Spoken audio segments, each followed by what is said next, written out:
النهاردة محضرة لكم أكلة فاخرة بأبسط مكونات. كفتة فراخ طرية وذهبية مع رز بسمتي مفلفل وعامل ريحة تاخد العقل. خطوة بخطوة هنعملها مع بعض بطريقة تدي طعم ونكهة زي المطاعم بالظبط. يلا نبتدي. أول حاجة هنجيب صدر مخلي ومعاه حتة دهون صغننة، مش كبيرة، صغننة قوي لأن الصدر طبعا مفهوش أي دهون. بصلاية. وهنشوف بقى الحاجات دي واحنا بنحطها في الكبة. هنحط الصدر بعد ما قطعناه صغير عشان يتفرم بسهولة مع الدهون، هنفرمه كويس.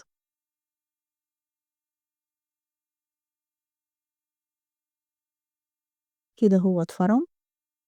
هنحطه في طبق وفي نفس الكبة هنفرم بقى الخضار. بصلاية وسط نقطعها كويس عشان تتفرم بسهولة. دي 3 فصوص توم و3 عيدان بقدونس الورق بس بلاش العيدان. ودي نص فلفلة خضرا ونص فلفلة حمرا. ودي معلقة بصل بودر ومعلقة توم بودر ونص معلقة بابريكا ونص معلقة فلفل اسود ونص معلقة ملح ونص معلقة كاري. الكاري مهم جدا مع الفراخ، بيخلي طعمها في حتة تانية خالص. جربوها هتحبوها قوي، كاري مع الفراخ تحفة. نبدأ بقى نحط الخليط ده كله على الصدر اللي اتفرم، وكله ندخله في بعضه. كل المكونات بقى تدخل في بعضها كده، نقلبها كويس، نقلبها كويس قوي.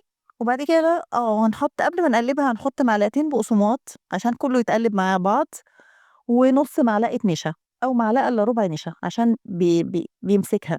هنقلبها كل المكونات تدخل في بعضها، وندخلها التلاجة ساعة عشان كله ياخد من كله يعني. بعد كده نعمل الرز.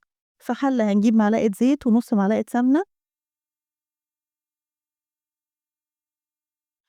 وده الخضار اللي احنا هنعمله: بصلاية صغيرة وجزراء متقطعة وجزراية مبشورة ونص طماطماية مبشورة. أول حاجة بننزل بالبصل ونديله تشويحة كده لحد ما لونه يبقى شفاف ما بياخدش لون، تقليبة خفيفة. وبعد كده نزلنا بالجزر، وبرضه هنا كل حاجة بننزلها بتاخد تقليبة مع بعضها، وبعد كده بننزل بالحاجة اللي بعدها على طول. قلوبة سريعة كده، بالظبط كده. وبعد كده هننزل بالطماطماية المبشورة، نص الطماطماية المبشورة، وبرضه هتاخد تقليبة.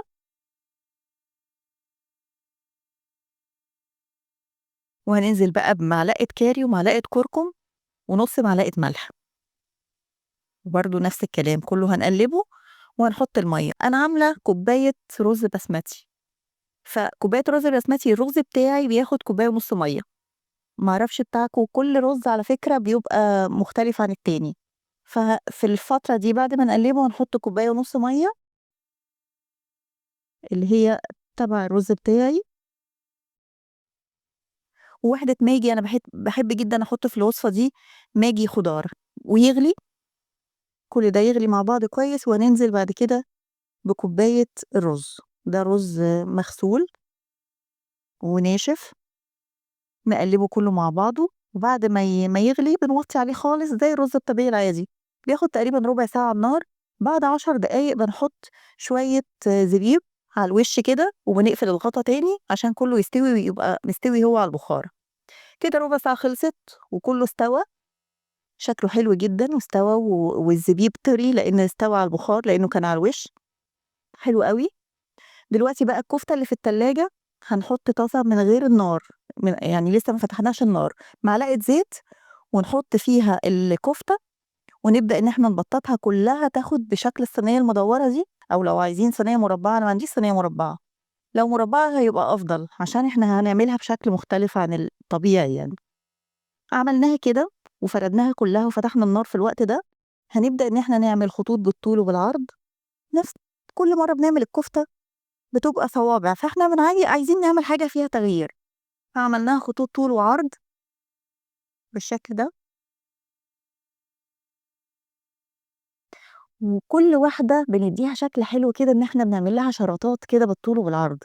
يعني دي عملنا لها شراطات بالعرض أهي، على حسب شكلها.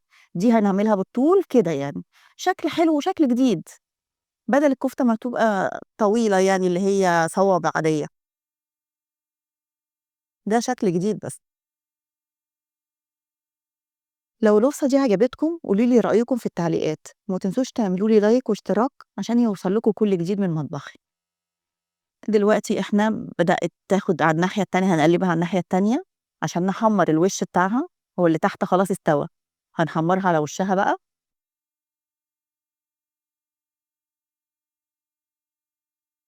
كده إحنا بنقلبها كل شوية بنقلبها على الجنب ده وعلى الجنب ده لحد ما تاخد لون من الجنبين.